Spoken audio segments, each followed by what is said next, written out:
Narasaraopet MP లావు శ్రీ కృష్ణదేవరాయలు మాజీ MLA Bolla Brahmanaidu ఇటీవల చేసిన విమర్శలకు ఘాటుగా స్పందించారు. లిక్కర్ స్కామ్ లో తనకు ప్రమేయం ఉందని బొల్లా బ్రహ్మనాయుడు నిరూపిస్తే రాజకీయాల నుంచి శాశ్వతంగా తప్పుకుంటానని ఎంపీ సవాల్ విసిరారు. భూదందాల బురదలో నువ్వు ఉండి అందరినీ అదే బురదలోకి లాగాలని ప్రయత్నించడం బొల్లా అవివేకానికి నిదర్శనమని విమర్శించారు. గతంలో పల్నాడు జిల్లాలో వైసీపీ ఎమ్మెల్యేలు కాసు మహేష్ రెడ్డి, బీఆర్కే గోపిరెడ్డి, శ్రీనివాస్ రెడ్డి దోచుకుంటున్నారని బొల్లా ఆరోపించారని గుర్తు చేశారు. నీలా నేను కేవలం సౌండ్ చేయను, చేసేది చేసి చూపిస్తా. నీవు చేసిన భూదందాలు, అవినీతికి సంబంధించిన పూర్తి ఫైల్ మా వద్ద ఉంది, జాగ్రత్త అని హెచ్చరించారు ఎంపీ. ఏం ఆరోపణలు చేస్తా ఉన్నారైనా? ఇంకా లిక్కర్ స్కామ్ గురించి నా మీద మాట్లాడితే ఇంకా దాని గురించి ఆయన విఘ్నత ఆ విధంగా ఉందని, దానిపైన అవగాహన కంటే కూడా అవగాహన ఆ విధంగా ఉందని మనం అనుకోవాలి. అవగాహన లేకుండా ఆయన బురదలో ఉన్నాడు కదా, 10 మందిని బురదలోకి లాగుదామని చెప్పి ప్రయత్నం తప్పించి ఒకటే చెప్తా ఉన్నా, ఢిల్లీలో అంత పెద్ద లిక్కర్ స్కామ్ అయింది. లిక్కర్ స్కామ్ లో ఒక ముఖ్యమంత్రి, ఢిల్లీ ముఖ్యమంత్రి జైల్లోకి వెళ్ళాడు. ఇంకో ముఖ్యమంత్రి కూతురు జైల్లోకి వెళ్ళింది.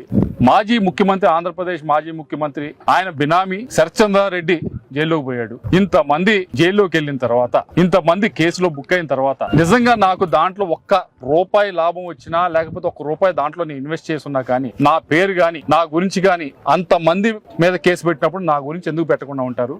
నా గురించి ప్రస్తావించకుండా ఎందుకు ఉంటారు? ఈ చిన్న లాజిక్ ఆయన మిస్ అయితే, ఈ చిన్న ఆలోచన ఆయన మిస్ అయితే ఏం చేయాలి? ఆయన బురదలో ఉన్నాడు కదా, అందరినీ బురదలో లాగుదాం. నేను ఒకటే ఛాలెంజ్ చేస్తా ఉన్నా మీడియా ముఖంగా. నేను ప్రత్యక్షంగా గాని పరోక్షంగా గాని ఆ లిక్కర్ అనే దాంట్లో అక్కడే కాదు, ఢిల్లీలోనే కాదు, ఎక్కడైనా దేశంలో లిక్కర్ అనే దాంట్లో, అక్కడ ఢిల్లీలోనే కాదు ఎక్కడైనా ₹1000 పెట్టినా, అటువంటి లిక్కర్ అనే వ్యాపారం నుంచి ₹1000 నేను లాభం పొందినా, నేను డబ్బులు తీసుకున్నా, ఇంకా రాజకీయాల నుంచి ప్రూవ్ చేస్తే, రాజకీయాల నుంచి రేపటి నుంచి నేను వైదొలికి వెళ్ళిపోతాను. ఇంకా అసలు పాలిటిక్స్ లో ఉండను. ఎందుకు అంత కాన్ఫిడెంట్ గా, అంత గట్టిగా చెప్తా ఉన్నానంటే, నా దగ్గర ఎవరు వచ్చినా, ఎవరన్నా లిక్కర్ వ్యాపారం ఎవరైనా చేసేవాళ్ళు ఉంటే వారికి చెప్పేది నేను ఎప్పుడు ఒకటే, వాళ్ళందరికీ చెప్పేది ఒకటే, అయ్యా లిక్కర్ వ్యాపారంలో ఎవరైతే వ్యాపారం చేస్తున్నారో వారి కుటుంబాలు ఒకసారి చూడండి. ఒక్కరి కుటుంబం కూడా ఆనందంగా ఏదో ఒకటి ఉంటుంది, ఇబ్బంది పడతా, ఆనందంగా ఉండకుండా ఏదో ఒక వాళ్ళ కుటుంబంలో ఎవరో ఒకరు ఇబ్బంది పడతా ఉంటారు. అది చాలా కుటుంబాల్లో చూస్తే నేను ఎవరు వచ్చినా చెప్తాను. ఆ ఒక్క ఫిలాసఫీ నాకు గట్టిగా ఎప్పుడు కూడా నడిపిస్తా ఉంది. ఏ వ్యాపారంలో పెట్టినా కానీ ఇన్వెస్ట్మెంట్, నేను లిక్కర్ వ్యాపారం మాత్రం ఎట్టి పరిస్థితిలో పెట్టడం అనేది నా చుట్టుపక్కల ఉండే ప్రతి ఒక్కరు కూడా తెలిసింది. అటువంటిది ఈ వ్యక్తి, ఈ బ్రహ్మనాయుడు గారు అనే వ్యక్తి ఏదో ఒక అసందర్భమైనవి వేసి ఇలా మాట్లాడటం. సరే మాట్లాడావు, నేను చెప్తున్నా, ఛాలెంజ్ చేస్తాను. ₹1000 నేను పెట్టినట్టు కానీ ₹1000 నాకు లాభం వచ్చినట్టు కానీ దాంట్లో నుంచి ఉంటే నేను రేపటి నుంచే, నువ్వు ప్రూవ్ చేయి, రేపటి నుంచి నేను రాజకీయాల నుంచి వదిలిపోతాను. ఛాలెంజ్ తీసుకోమా. ఇదే కాదు, ఆయన మరొక మాట మాట్లాడారు. దాంతో ఏమనంటే, ఇక్కడ వైసీపీ ఎమ్మెల్యేలందరినీ కూడా, ఆ రోజు వైసీపీ ఎమ్మెల్యే దాంట్లో ఏదో నేను పెట్టమన్నానని, నేనేదో వాళ్ళు బతిమాలని చెప్పి ఏదో మాట్లాడాడు. అయ్యా బ్రహ్మనాయుడు గారు, నువ్వే కదయా వైసీపీ ఎమ్మెల్యేని ఆ రోజు ఎన్ని మాట్లాడినావు నువ్వు? ఈ రెడ్లందరూ కూడా, వైసీపీలో ఉన్న రెడ్ల ఎమ్మెల్యేలు అందరూ కూడా డబ్బులు ఎంత సంపాదించుకుంటున్నారు, ఎంత దోచుకుంటున్నారు అని చెప్పి ఆ రోజు మాట్లాడావు కదా. నువ్వు ఆ మహేష్ రెడ్డిని ఎన్ని మాట్లాడినావు? అడుగు, మహేష్ రెడ్డితో చెప్పించు. నేను చెప్తుంది అబద్ధం అని చెప్పి మహేష్ రెడ్డితో చెప్పించు. మహేష్ రెడ్డిని ఎన్ని విధాలుగా మాట్లాడావు ఆయన మహేష్ రెడ్డిని? నువ్వు గనులో దోచుకుంటున్నావు, నీకే నువ్వు ఎన్నైనా కబుర్లు చెప్తావు, నువ్వు మాట్లాడాలా?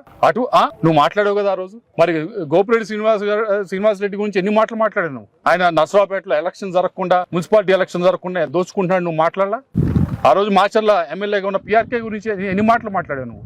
మైనింగ్ అంతా చేస్తా ఉన్నాడు, గ్రనైట్ అంతా అట్టే వెళ్తా ఉంది, ఎన్ని మాటలు మాట్లాడావు? అటువంటి మాటలు మాట్లాడిన నువ్వు అంత లెవెల్లో చూసిన వాళ్ళందరినీ కూడా ఎంత సంపాదిస్తున్నా, అటువంటి వారిని నేను ఏ విధంగా ప్రలోభ పెట్టగలనా? వాళ్ళందరినీ నువ్వే చెప్పావు కదా, నువ్వే అన్ని మాటలు, అన్ని తిట్లు తిట్టావు కదా వాళ్ళందరూ అంత దోచుకుంటున్నారు, అంత చేస్తున్నారు. అటువంటి అంత తెలివిగా ఉన్న, నిజంగా వాళ్ళు దోచుకున్నారో లేదో నీకు తెలియాలి, వాళ్ళకి తెలియాలి. కానీ నువ్వు అన్నావు వాళ్ళని, అటువంటి దోచుకునే వాళ్ళని నేను ప్రలోభ పెట్టగలనా? నువ్వేం మాట్లాడుతున్నావు?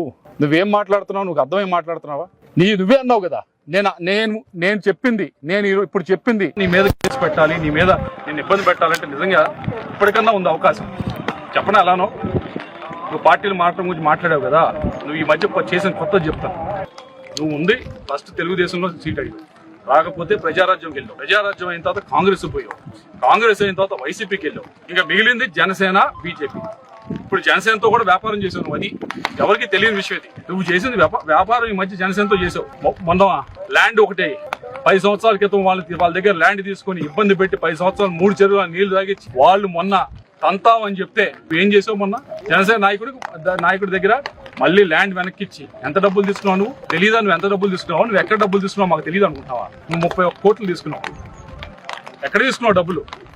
Film city, Ramoji film city వెనకమాల తీసుకున్నావు. ఆ ఇల్లు మాకు తెలియదా? మా ఇక్కడ ఎవరు ఫాలో చేయాలనుకుంటారా ఏంటి నువ్వు చేసిన పని? నిజంగా నేను ఇరికించాలంటే ఆ రోజు ఇరికించాలి. ఆ రోజు ఎలక్షన్ అవుతా ఉంది అక్కడ, ఆ రోజు ఇరికించాలి నేను. అది అయిపోయిన తర్వాత ఈ రోజు కూడా ఇరికించవచ్చు. ఈడీ నువ్వు ఏదైతే డబ్బులు క్యాష్ రూపంలో తీసుకున్నావు దాన్ని ఈడీలో పెట్టి ఇరికించవచ్చు ఈ రోజు కూడా. ట్రైల్ అంతా ఉంది, నువ్వు ఎక్కడ తీసుకున్నావు, ఎక్కడ దాకా వెళ్ళిందని. నిజంగా ఇరికించాలంటే అది ఇరికించడం అంటే. నువ్వు అనవసరంగా మిగతా వాళ్ళతో మాట్లాడు, మిగతా వాళ్ళతో చెయ్యి. నేను కొద్దో గొప్ప అంత తెలివి ఉందని నేను అన్నం కానీ కొద్దో గొప్ప స్టడీ అయితే చేస్తాను. కొద్దో గొప్ప స్టడీ చేసి దాన్ని చివరి దాకా తీసుకెళ్లేదానికి అనుకుంటే తీసుకెళ్లేదానికి అయితే ప్రయత్నిస్తాను. అక్కడ దాకా అనవసరంగా అక్కడ దాకా మిగతా వాళ్ళు ఏదో మాట్లాడతారు మైకుల ముందు ఓ అని సౌండ్ చేస్తారు. నేను సౌండ్ పెద్ద ఎక్కువ చేయను, పెద్ద చేస్తాను. కానీ 99% వదిలేయి తెలియజేశారు అనుకుని వదిలేస్తూ ఉంటాను. ఇది కూడా అదే అనుకుని నేను వదిలేస్తా ఉన్నాను. కానీ ఒక స్థాయి దాటి మాట్లాడటం అనేది ఈరోజు మొన్న మాట్లాడుతూ మా నాన్నగారి గురించి మాట్లాడుతావు, నెక్స్ట్ ఏం మాట్లాడుతావు? మా ఆవిడ గురించి మాట్లాడతావు, మా తల్లి గారి గురించి మాట్లాడతావు. నీ స్థాయి అది, నీ లెవెల్ అది, నువ్వు మాట్లాడు. ఎందుకంటే నేను నీకు చెప్పాను, గుర్తుందో లేదు, 2020-21లో నీకు ఒకసారి చెప్పాను.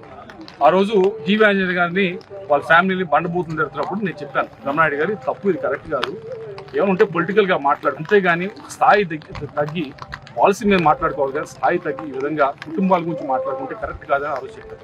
నువ్వేం చేసావు ఆ రోజు? రాజకీయానికి ఏది అనర్హం అని చెప్పి, ఏదైనా అనర్హం కాదని చెప్పి నువ్వేం చేసావు అంటే అది కూడా రాజకీయంగా వాడుకొని అది వెళ్ళి తీసుకెళ్లి ఆ రోజు ముఖ్యమంత్రి గారు చెప్పి కృష్ణదేవరాయలు ఈ విధంగా చెప్తున్నాడు, ఏది అపోజిషన్ మీద నన్ను కామెంట్ చేయొద్దు అంటున్నాడు. దాన్ని కూడా నీ మంచి కోసం, నీ కుటుంబం మంచి కోసం చెప్పితే కూడా నువ్వు దాన్ని రాజకీయం కోసం వాడిపోయినావు. నువ్వు మోసం చేయడం గురించి మాట్లాడతావు. నువ్వు మోసాలు చేయడం గురించి నీకు చెప్పనా? నువ్వు మోసం అంటే ఏంటో చెప్పనా? మొన్న ఒక బీసీ నాయకుడు ఇక్కడ పోటీ అయ్యా బాబు అని చెప్పి ఆయన దగ్గర ఎలక్షన్ సమయంలో నాకు ఎక్కువగా డబ్బులు ఇప్పించు అని చెప్పి ఒక 7 కోట్ల రూపాయలు డబ్బులు తీసుకున్నావు. నేను చెప్పేది కరెక్ట్గా తప్పని నువ్వు చెప్పించింది. ఎవరితో అని చెప్పించు? 7 కోట్లు డబ్బులు తీసుకున్నావు. 2 సంవత్సరాల పైన అవుతావు. ఆయన ఇప్పటిదాకా కూడా డబ్బులు ఇవ్వకుండా హింసిస్తున్నావు, మోసం చేసావు. అది మోసం అంటే. ఆయన అప్పుగా వేరే వాళ్ళ దగ్గర ఈ రోజు కూడా అప్పు ఆయన కడతావు. బీసీని ఈ విధంగా మోసం చేసావు. బీసీ నాయకుడు ఈ విధంగా మోసం చేశాను. నువ్వు మాట్లాడటం మోసం గురించి, నీకంత స్థాయి లేదని నేను అనుకుంటున్నాను. మోసాల గురించి వీటి గురించి మాట్లాడు. ఎందుకంటే రాజకీయాన్ని ఏది కూడా అనర్హత కాదు అనే విధంగా నువ్వు ప్రవర్తిస్తావు.